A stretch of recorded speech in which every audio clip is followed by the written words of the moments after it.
اور جو اس کو ہاتھ ڈالے گا، اور یہ عام طور پر تکبر انسان کے اندر اس وقت آتا ہے جب اس کے پاس بہت سارا مال آ جاتا ہے۔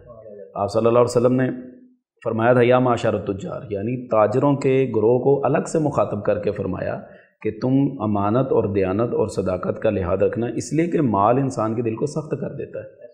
اور تکبر کے ساتھ ساتھ چوتھی چیز جو ہے وہ معاشرے کے اندر بے حیائی کا فروغ ہے۔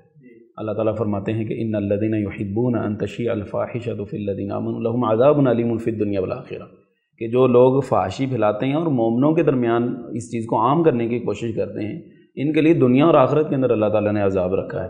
یعنی یہ جو ہماری آزمائش کی ایک گھڑی چل رہی ہے، یا اس کو عذاب کہہ لیں یا آزمائش کہہ لیں، اس کے اندر بہت سارا بلکہ سارا بنیادی طور پر کردار ہمارا ہے اور ہمیں اسے بچنا ہوگا۔ نمبر 5 یہ ہے کہ بدکاری اور سود کا عام ہونا۔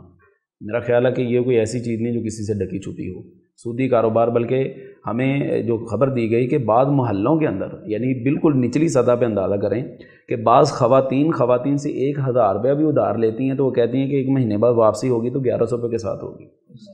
یعنی چھوٹی سطح پہ آگے یہ صورتحال ہے، تو بڑی سطح پہ اس کی کیا صورتحال ہے؟ ہاں جی، یہ بہت سارے اسباب میں سے یہ کچھ اسباب ہیں جو اس وقت ہمارے لیے مصیبتوں کے ذریعہ بنے ہوئے ہیں۔ تو یہ چیزیں جو آپ نے ذکر فرمائی ہیں، قرآن مجید سے اعراض ہے، نعمتوں کی ناقدری ہے، تکبر ہے، معاشرتی بے حیائی کو فروغ دینا ہے، اور بدکاری اور سود کا عام ہونا ہے، یہ تو وہ چیزیں ہیں جو ہمارے سامنے ہیں، اور بہت ساری چیزیں ایسی ہیں جو ہمارے سامنے نہیں ہیں، بالکل ایسے ہی، اور بعض دفعہ تو ہمیں ان سے واسطہ بھی نہیں ہوتا، لیکن جنہیں واسطہ ہوتا ہے وہ جو ہے وہ اس کا شکار بھی ہوتے ہیں اور اس سے دوچار بھی ہوتے ہیں۔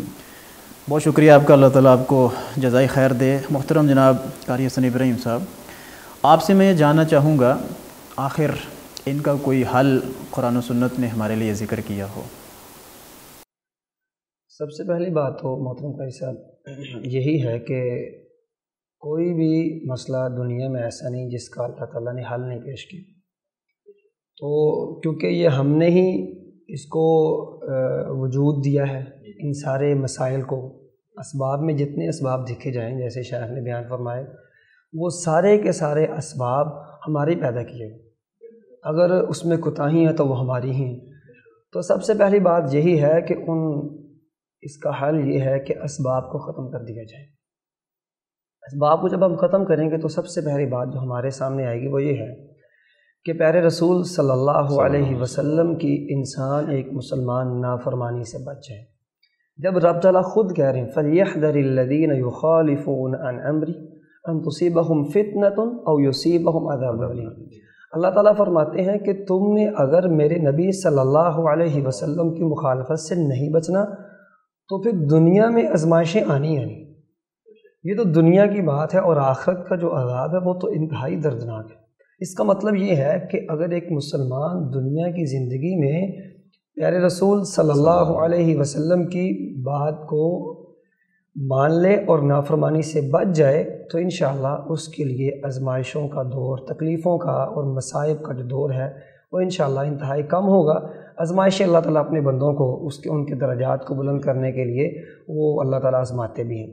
اس کے ساتھ صحیح مسلم کی روایت کو پڑھا جائے تو سلمہ بن اکوع رضی اللہ عنہ وہ بیان کرتے ہیں کہ ایک آدمی رسول اللہ کے پاس بیٹھا کھانا کھا رہا تھا، اس کو کہا کہ دائیں ہاتھ سے کھا لو۔ اب وہ دائیں ہاتھ سے کھا سکتا تھا لیکن جانتے بوجھتے اس نے دائیں ہاتھ سے کیا کھانا تھا بلکہ کہا کہ میں دائیں ہاتھ سے کھا ہی نہیں سکتا، انکار کر دیا، رسول اللہ صلی اللہ علیہ وسلم کی بات کا انکار، یعنی تنزیہ انداز کے اندر۔ اور پھر بیان کرنے والے بیان کرتے ہیں کہ وہ خالصاً تکبر کی وجہ سے کہ میں نہیں کھاتا، تو راوی بیان کرتے ہیں فَمَا رَفَعَهَا إِلَى فِي، اس کا دائیں ہاتھ شل ہو گیا، وہ دائیں ہاتھ کبھی پھر منہ کی طرف لے جا ہی نہیں سکتا۔ اور اس کے ساتھ ہی مسند احمد کی اگر روایت کو دیکھ لیا جائے جس میں حضرت عثمان رضی اللہ عنہ کے آزاد کردہ غلام اس روایت کو بیان کرتے ہیں کہ خرج امیر المؤمنین عمر رضی اللہ عنہ الی المسجد، فی المسجد، عمر رضی اللہ عنہ مسجد سے نکلتے ہیں تو دیکھا کہ باہر بہت سے اناج اور دیگر چیزوں کے ڈھیر لگے ہوئے، بہت خوش ہوئے، تو ساتھ ہی ان کو بتایا گیا امیر المؤمنین یہ جو ڈھیر آپ دیکھ رہے ہیں یہ کچھ لوگوں نے بالخصوص آپ کا آزاد کردہ غلام ہے اور عثمان رضی اللہ عنہ کے آزاد کردہ غلام، انہوں نے اس کو ذخیرہ کر لیا تھا۔ ذخیرہ کرنے کے بعد اب اس کو دوبارہ مارکیٹ میں لے کے آئے ہیں تاکہ اس کو مہنگے داموں بیچ سکیں۔ آپ نے یہ بات سنی تو بڑی پریشانی اور بڑی تکلیف میں ہوئی، تو ساتھ ہی آپ صلی اللہ علیہ وسلم کا فرمان سنایا کہ جو شخص بھی ذخیرہ کرتا ہے اور اس طرح کے معاملات کو مسلمانوں کو تکلیف دینے کے لیے کرتا ہے، یہ وہ شخص ہے کہ اللہ تعالیٰ اس کو بھوک اور افلاس کا شکار کر دیں گے، یا پھر یہ شخص کوڑ کا کہ موذی مرض میں مبتلا ہو جائے گا۔ جب یہ بات سنی تو فوری حضرت عثمان رضی اللہ عنہ کا جو آزاد کردہ غلام، غالباً ان کا نام فروخ بتایا جاتا ہے، تو انہوں نے کیا کیا، فوری کہا امیر المؤمنین میں اللہ سے توبہ کرتا ہوں، آئندہ میں ایسا نہیں کروں گا۔ سبحان تو انشاءاللہ اللہ ان کی توبہ قبول فرمائی اللہ تعالیٰ نے اور ان کو سرخرو کر دیا۔ لیکن جو دوسرے صاحب تھے وہ کہنے لگے ہم نے اپنے پیسوں سے اس کو لیا ہے، اپنے پیسوں سے ہم خرید رہے ہیں، اپنی مرضی کریں گے اس میں۔ تو خیر وقت گزرا، ابو یحییٰ رحمہ اللہ فرماتے ہیں ہم نے خود اس کو دیکھا کہ واقعی وہ کوڑ کے مرض میں مبتلا ہو چکا تھا۔ بات کہنے کی یہ ہے کہ ایک مسلمان اگر رسول اللہ صلی اللہ علیہ وسلم کی بات کو نہیں مانتا تو اس پر آزمائشیں تو آئیں گی۔ تو حال کے طور پر ہم یہ کہہ سکتے ہیں آپ صلی اللہ علیہ وسلم کی بات کو مان لیا جائے، اللہ تعالیٰ انشاءاللہ اس کو رحمت کے خوبصورت پردوں میں لپیٹ دیں گے۔ دوسری بات اس میں یہ ہے، ایک مسلمان جیسے ہم نے اس کے مقاصد کو دیکھا تو ہم نے بات کی کہ اللہ کی طرف رجوع کرے، تو حال بھی یہی ہے کہ ایک مسلمان جو اللہ چاہتے ہیں رجوع الی اللہ وہ کرنا شروع کر دے۔ اللہ تعالیٰ فرماتے ہیں وَمَا كَانَ اللَّهُ لِيُعَذِّبَهُمْ وَأَنْتَ فِيهِمْ وَمَا كَانَ اللَّهُ مُعَذِّبَهُمْ وَهُمْ يَسْتَغْفِرُونَ۔ اللہ کا عذاب نہ آئے، اس کے اسباب میں سے دو سبب ہو سکتے ہیں کہ ایک تو آپ کی موجودگی، نبی مکرم صلی اللہ علیہ وسلم کی موجودگی بہت بڑی عظیمت کی بات ہے، آپ کی موجودگی میں عذاب نہیں آئے گا۔ دوسرا حل یہ ہے کہ اگر یہ چاہتے ہیں عذاب نہ آئے تو پھر استغفار، اللہ سے رجوع کرتے رہیں۔ اور اسی طرح مسند احمد کی اگر روایت کو دیکھا جائے تو رسول اللہ صلی اللہ علیہ وسلم فرماتے ہیں العبد آمن، ایک مسلمان ایک آدمی اللہ کے عذاب سے تب تک دور رہتا ہے جب تک وہ اللہ سے استغفار کرتا رہتا ہے، اپنے گناہوں کی بخشش مانگتا رہتا ہے۔ اسی طرح ایک حقائق بیان کی جاتی ہے کہ ایک بادشاہ اس کے دور میں قحط پڑ گیا، اس نے جو اس کے پاس تھا، جو اس کے فرائض تھے، جو اس کے پاس مکمل طور پر جو انتظامات تھے، ہر چیز کو صلاحیتوں کو بروئے کار لا کر اس نے تمام تر انتظامات کر دیے، خزانوں کے منہ کھول دیے۔ لیکن کیا ہوا کہ آخر کار جو نتیجہ یہ نکلا کہ کچھ نہ کچھ بالکل معمولی سا فرق پڑا۔ جیسے وہ ایک مثال بنی ہوئی ہے کہ اونٹ کے منہ میں زیرہ، بہت معمولی سا فرق پڑا، بڑا پریشان ہے، اور اس کے مشیروں میں سے ایک خاص اس کا مشیر پوچھتا ہے کہ کیا مسئلہ ہے، کیا ہوا؟ اس نے بتایا کہ میں نے جو مجھ سے ہو سکا میں نے کر دیا، لیکن کوئی فرق ہی نہیں پڑ رہا۔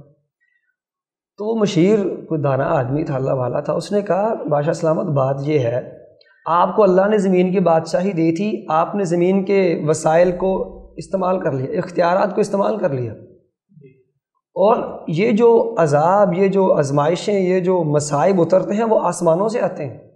اب زمین کا کام ختم ہو چکا، اب آسمان والے سے آپ رجوع کر لیں، اور وہی بھیجنے والا تھا وہی ختم کرے گا۔ اور میرا خیال ہے کہ آج کے دور میں بھی جس دور میں ہم گزر رہے ہیں کہ یہ سیلاب، یہ پانی، یا آسمانوں سے پانی کا برسنا، زمین کا پانی اگلنا، یہ سب کے سب اگر دیکھا جائے تو اس میں اگر ہم دیکھتے ہیں تو یہ آسمان والا ہی اس پہ کرم کر سکتا ہے، اس کی طرف ہمیں رجوع کرنا چاہیے۔ یہ تو بہت ضروری ہے کہ ہم بحیثیت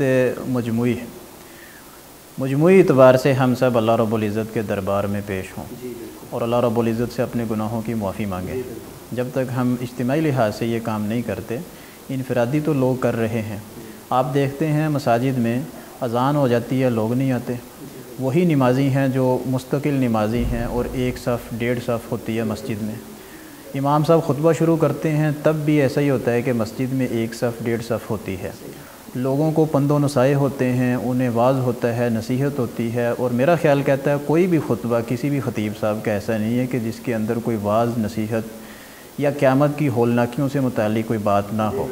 اس کے باوجود بھی بات وہی ہے جو آپ نے ابتدا میں سورۃ الحدید کی آیت پڑھ کے کی تھی، الم یأن للذین آمنوا ان تخشع قلوبہم لذکر اللہ وما نزل من الحق، کہ کیا وہ وقت ابھی تک نہیں آیا کہ لوگوں کے دل اللہ رب العزت کے ذکر کے سبب ڈر جائیں، اللہ رب العزت کا ذکر پڑھ کے، اللہ کا ذکر کر کے، قرآن مجید کو دیکھ کے، قرآن مجید میں گزشتہ اقوام کے جو حالات اور واقعات اللہ رب العزت نے ذکر کیے ہیں ان کو دیکھ کر ان لوگوں کے دل کیوں نہیں ڈرتے؟ یا پھر جو ہمارے حالات اس وقت بنے ہوئے ہیں، جیسے کرونا کا آپ نے ذکر کیا، سیلاب کا ذکر کیا، اور جانوروں کے اندر جو بیماری آئی تھی اس کا ذکر کیا، ان سارے حالات کو دیکھ کر بھی ہمارے دل نہیں ڈرتے۔ یہاں مجھے نا آغا شورش کاشمیری رحمہ اللہ کی بات یاد آتی ہے۔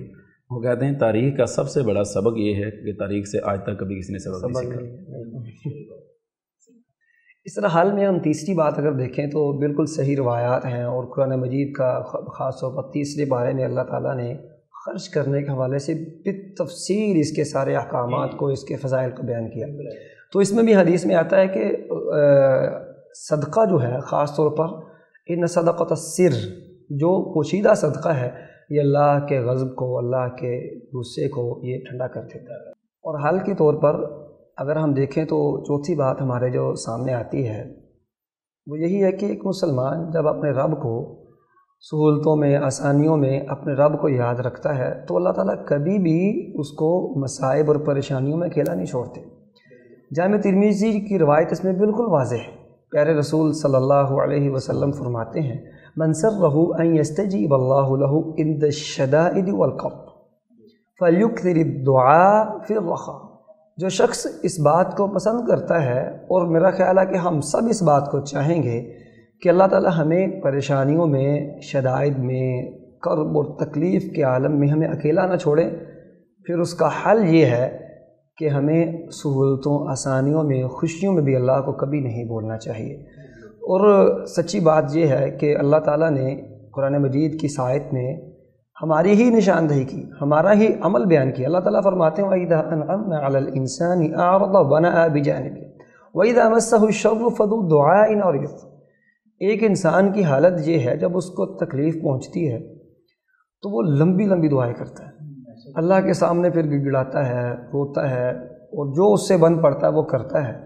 لیکن جیسے ہی اس کو سہولتیں ملتی ہیں، اللہ کی طرف سے آسانیاں ملتی ہیں، رحمتوں کے دروازے کھلتے ہیں، اگرچہ اس کی پریشانی اور آزمائشوں میں بھی اللہ تعالیٰ کی رحمت اور حکمتیں پوشیدہ ہیں، لیکن جب آسانیاں ہوتی ہیں تو پھر انسان وہ منہ موڑتا ہے، اور اس کی کیفیت یہ ہوتی ہے جیسا اللہ تعالیٰ نے سورہ یونس میں بیان کیا، گویا کہ کبھی وہ اللہ کے دربار میں آیا ہی نہیں تھا، گویا کہ یہاں سے وہ کبھی گزرا ہی نہیں تھا، منہ موڑ کے چلا جاتا ہے۔ حالانکہ ایسا نہیں ہونا چاہیے۔ ایک مسلمان اپنی پریشانیوں کا حل ایسے ہی لے سکتا ہے کہ وہ رسول اللہ صلی اللہ علیہ وسلم کی بات کو کبھی نہ موڑے، رد نہ کرے، اور اسی طرح مسلمان وہ اللہ کے دربار میں رجوع کرتا ہے، معافی مانگتا ہے، اور اسی طرح مسلمان اپنے رب کے غصے کو وہ صدقے سے بجھانے کی کوشش کرتا ہے، اور اپنے رب کو کبھی بھی سہولتوں آسانیوں میں جو اس نے ہی دی ہیں اس میں کبھی نہیں بولتا۔ انشاءاللہ پریشانیاں کافی حد تک اللہ کی توفیق سے کم ہوتی ہوئی نظر آئیں گی۔ بارک اللہ۔ آپ نے یہ واضح کیا ہے کہ تنگی میں تو انسان اللہ رب العزت کو پکارتا ہی ہے، خوشی میں بھی پکارنا چاہیے، بلکہ خوشی میں زیادہ پکارنا چاہیے۔ جب خوشی میں زیادہ پکارے گا تو پھر تنگی میں اللہ رب العزت اس کی مدد فرمائیں گے۔ یہاں چھوٹی سی ایک بات میرے ذہن میں آئی ہے، ہمارے ہاں یہ بڑی بات معروف ہے کہ بیٹی کی شادی کرنی ہے، اور یہ بات سننے کو ملتی ہے کہ یہ کون سا خوشی کے موقع روز روزانے ہیں، اور جو کرنا ہے آج ہی کر لیں۔ حالانکہ حقیقت یہ ہے اگر خوشی کے موقع یہ روز روز نہیں آ رہے، اس کا مطلب یہ ہے خوشی بہت بڑی ہے، جتنی خوشی بڑی اس کا شکر بھی بڑا ہونا چاہیے۔ اس کا مطلب یہ ہے بڑے شکر کے موقع بھی روز روز نہیں آنے، تو اس بڑے شکر کا جو بڑی خوشی کے موقع پر ہم کرنے جا رہے ہیں، اس موقع کو بھی ایک مسلمان کو غنیمت سمجھنا چاہیے، نہ کہ اس خوشی کے موقع کو، اس شکر کے موقع کو انسان ناشکری کر کے ضائع کر دے۔ اس کو اللہ کے سامنے جھکنا چاہیے تاکہ پریشانیوں میں ہمارا رب تعالیٰ حامی و ناصر ہو۔ یہ بات بھی واضح ہو رہی ہے کہ پریشانی میں بعض دفعہ فائدہ ہمارا ہی ہوتا ہے۔ جی بالکل، پریشانی تو ملتی ہے لیکن فائدہ یہ ہو جاتا ہے کہ بندے کو اللہ رب العزت کا قرب مل جاتا ہے۔ چونکہ خوشی میں بعض دفعہ بندہ وہ عبادت نہیں کر پاتا جو تنگی میں کر لیتا ہے، مصیبت میں کر لیتا ہے۔ مصیبت میں اٹھتے بیٹھتے، اور جیسے وہ سورہ یونس میں بھی ہے لِجَنبِهِ او قاعدا او قائما، پہلو پر بیٹھے کھڑے اللہ رب العزت کو وہ بلاتا ہے، پکارتا ہے۔ یعنی کہ تنگی میں بھی ہمارے لیے یہ فائدہ ہے کہ ہم اللہ رب العزت کے قریب ہو جاتے ہیں۔ میں کریم ارسلان صاحب آپ سے یہ جاننا چاہوں گا کہ ہماری کیا ذمہ داری ہے اس موقع پر؟ کوئی ذمہ داری ہم پر عائد ہوتی ہے؟